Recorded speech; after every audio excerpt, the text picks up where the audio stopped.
Okay, so you're in a situation and you're overthinking and your mind is spiraling and you're in that worst case scenario loop.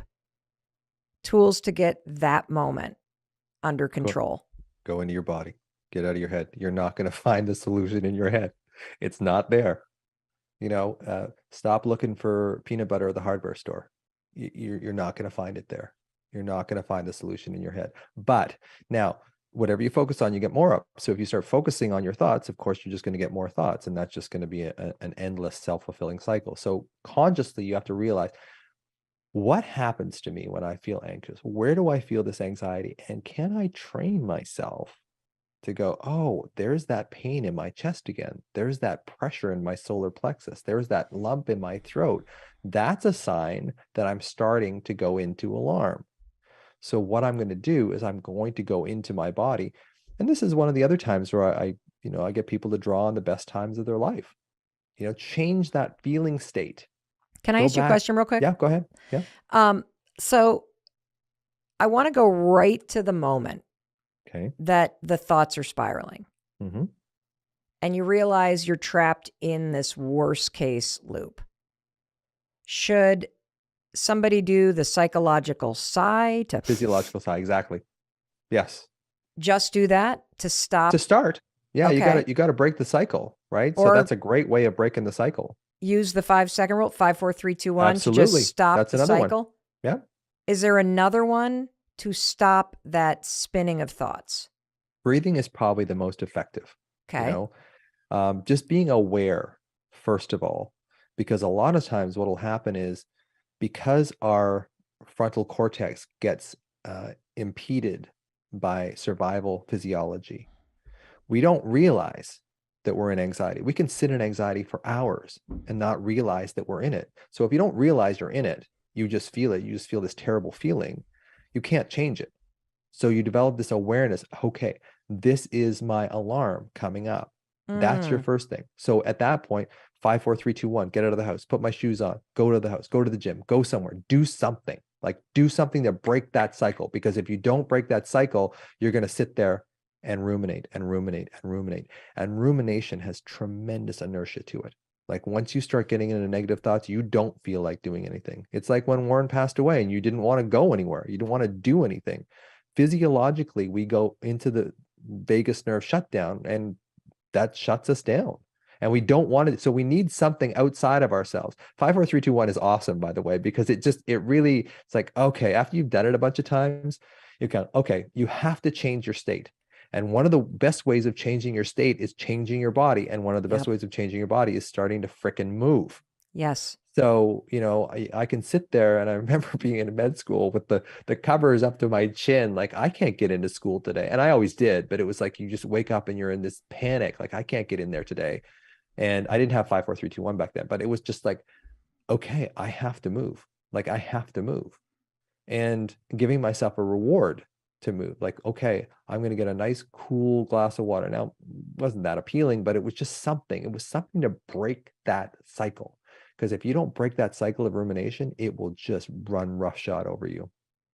What is it like to live without anxiety? Because I think and the reason why I ask this question is I think so many of us have lived in a alarm state for so long, we don't know what it's like Mm-hmm. to be able to turn it off. So what Yeah. is available to everybody if Well, they start to do the work in their bodies? a direct access to a repeatable process where you can find peace. Maybe not right away. Maybe it takes you 5 minutes. Maybe it takes you 10 minutes, but at least you're on the right track. At least you're not, I used to feel like I was, a bubble in an ocean, because whatever the ocean went, wherever my emotion went, Mm. I was taken with it. And the thing about starting to find that peace in your body is you kind of go down below the surface of the waves and you kind of look up. This is the image that I get anyway. I look up and I can kind of see, kind of that hazy blue when you're under the water and you're Mm-hmm. looking up. I Mm-hmm. can see the waves there.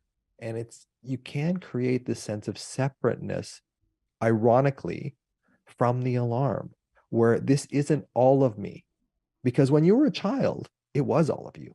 Like when you were in your trauma as a child, there was no way out. You'd look everywhere and there was no way out. But as an adult, you can look and you can start seeing, you know what? I feel you, alarm. Like I feel you there. And I know that you were my younger self. But I can see that there is a sense of separateness there, that I don't have to completely be taken over by this. Now, at the same time, the paradox is that alarm is your younger self. So you want to be attached to it. So can you see the alarm with this sense of curiosity?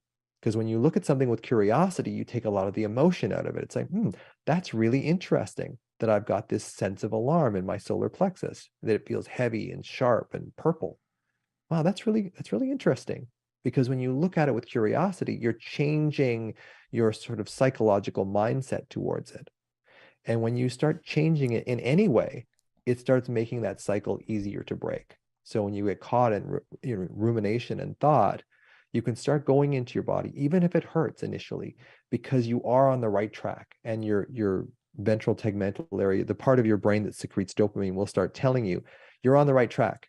And I think that's when we start healing, we start get this sense of power over the alarm, because we have been prisoners of it for so long. And in a way, we are prisoners of our younger child. If we don't pay attention to them, they will make us miserable together.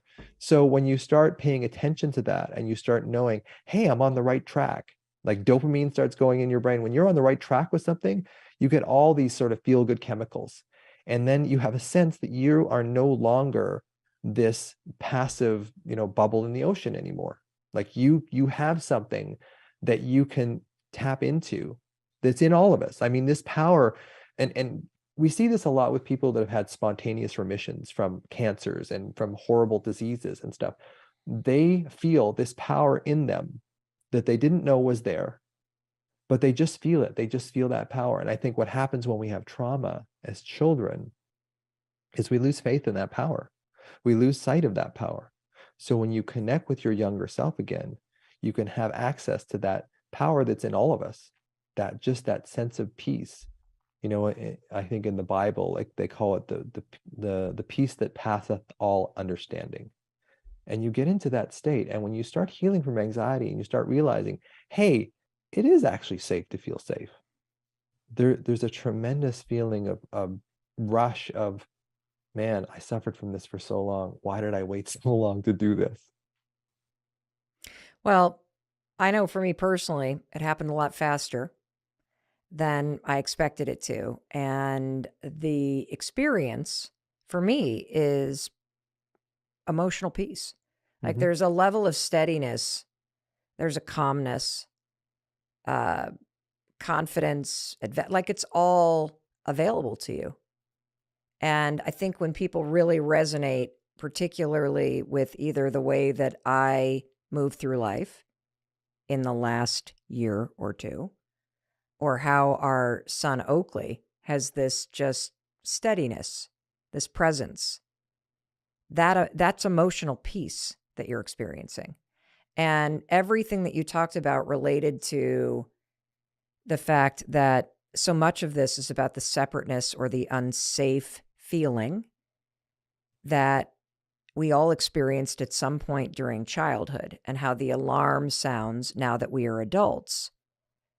But there's this emotional immaturity in most adults, meaning they're just children trapped in adult bodies who are incapable of handling the feelings and the sensations that are rising up in their bodies, which is why they act in ways that feel very toxic or abusive or confusing.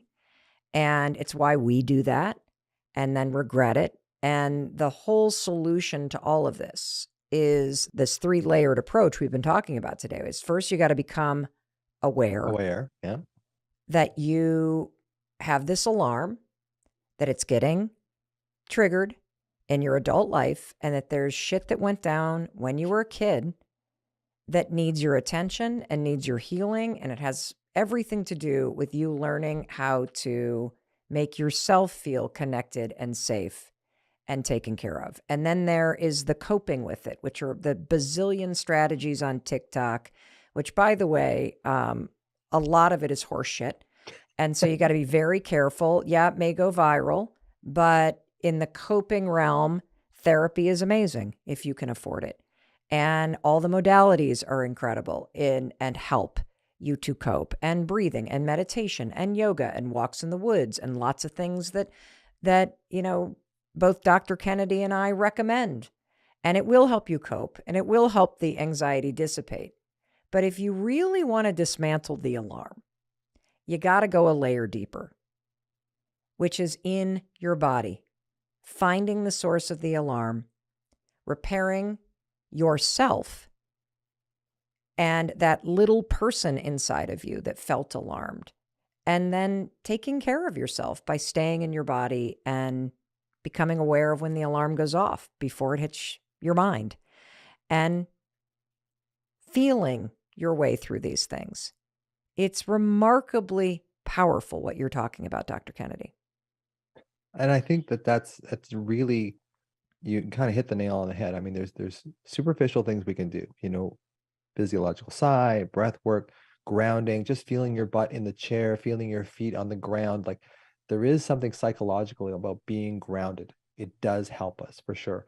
Touch, touching yourself, touching other people, you know, temperature, feeling, going through those extremes of temperature, cold, heat, whatever. Temperature is one of those ways that we can access the deeper structures in our brain too. Smell, if you have an essential oil that you love, like lavender or chamomile, or rather, carry it with you if you're struggling. Smell is one of those things that it's the only sense that doesn't get processed by the thalamus. The thalamus is kind of like this central switchboard of the brain. Smell goes right into our emotional brain. So if you have something that smells good, it will change your state right away. There is this thing also about moving your eyes back and forth, side to side, sort of the basis of EMDR. And it does show that if you move your eyes back and forth, not up and down, but back and forth, it does decrease the activity in the amygdala. Now, all those things are coping strategies. To heal, you've got to find the alarm, you've got to find the trauma, you've got to find your younger self. You have to have faith in yourself. Because I think as trauma, when we get traumatized as children, we lose faith in the world. And when we lose faith in the world, we start believing everything is up to me. And if you're a 7-year-old and you think everything's up to you, life's going to be very anxious. You're not going to. And finding that power inside of you, that power that the people that had the spontaneous remissions from cancers and multiple sclerosis and all those sort of things, there's this power inside all of us that we lose with trauma.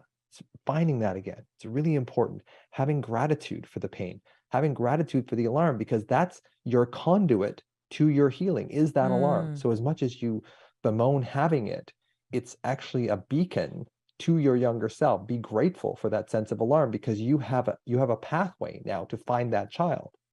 And play. It's so important to adopt play, because when you play, you start changing that autonomic nervous system, and that autonomic nervous system runs your life. So the more you can play, the more you can regulate that autonomic nervous system, that sympathetic, parasympathetic nervous system, the easier life is going to be, the more connected you're going to be to yourself, and maybe more importantly to others, because we need others, because loneliness is killing us. Separation is killing us. Give me your top 3 recommendations for play that you give to your patients. Well, I often ask people, like, what did you do when you were a teenager? Some people say, I rode my bike, I played chess, I did this. So things that you liked when you were a kid, chances are you'll still like now. So that's there's no sort of global thing that I suggest to people.